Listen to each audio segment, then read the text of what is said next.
Hey there, I'm MrLeftTurn and welcome to my favorite race shop. Oh boy, with the mixed reactions the little bundle of hell known as Flurry received in Season 6, I'm really interested in seeing the responses of everyone just based on the fact of how quickly we're getting an episode with Flurry this early in Season 7. I'm indifferent to her myself, but as we all know, this is the internet. There are no middle-of-the-road opinions allowed.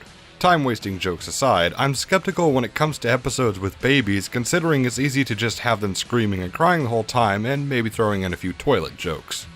But since Twilight nearly lost her mind in Season 5 when she found out she would be an aunt, I'm actually looking forward to seeing how she can bond with her niece in Ponyville. So let's strap in and see how Flurry first trip to Twilight's castle turns out.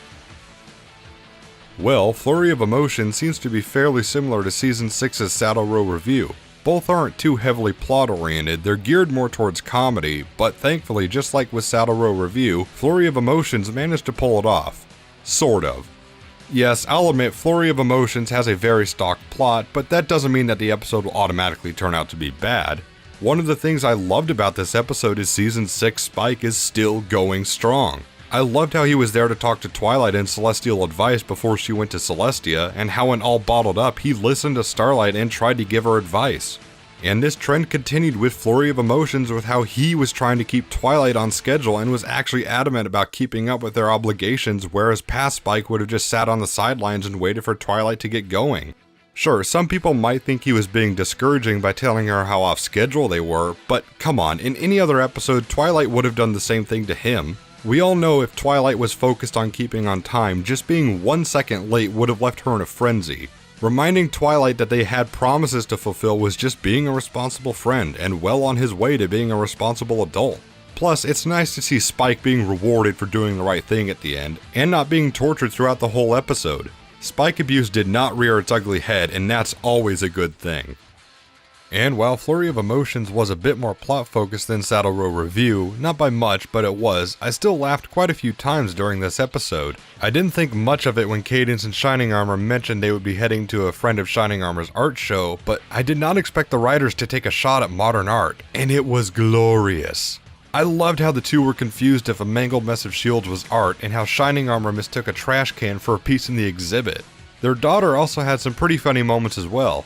I had a feeling she wouldn't be a big fan of mashed peas like her parents claimed, but the jokes about it definitely paid off. Instead of just making her a fussy baby like I thought, I actually enjoyed seeing her taking the spoon from Twilight and flinging the food at her and Spike, all the while laughing as the outlines of the older alicorn and the dragon adorned the wall behind them. Flurry trying to make peace between Pound and Pumpkin was also funny, with the latter two declaring war on Flurry for breaking their toy when she was just trying to compromise for them, and it led to a rather entertaining action sequence in Sugar Cube Corner. Plus, I liked how Flurry was aware enough of the twins fighting over the toy that she tried to alert Spike by flinging a block at him. But my favorite joke in the whole episode had to be when Flurry was trying to find her stuffed snail in the hospital and she appeared in one of the exam rooms yanking down on a stallion's jaw while a nurse was checking his throat. Other things to note, yes, I did enjoy Twilight using racing euphemisms in the toy store, much more than all of the racing in Cart Before the Ponies combined. However, doesn't she know how dangerous it is to do that in a toy store without a spotter on standby? And although it wasn't a storybook for fools, I did enjoy the shout out to the G1 villain Grogar. Also, I admit that at first I wasn't a fan of Twilight stopping to play with Flurry a few times at the beginning of the episode because I thought it slowed the pacing down, but that's until I saw how it was supposed to illustrate how easy it is to get distracted when you have something thrust upon you at the last minute while you have another task or list of tasks you need to complete.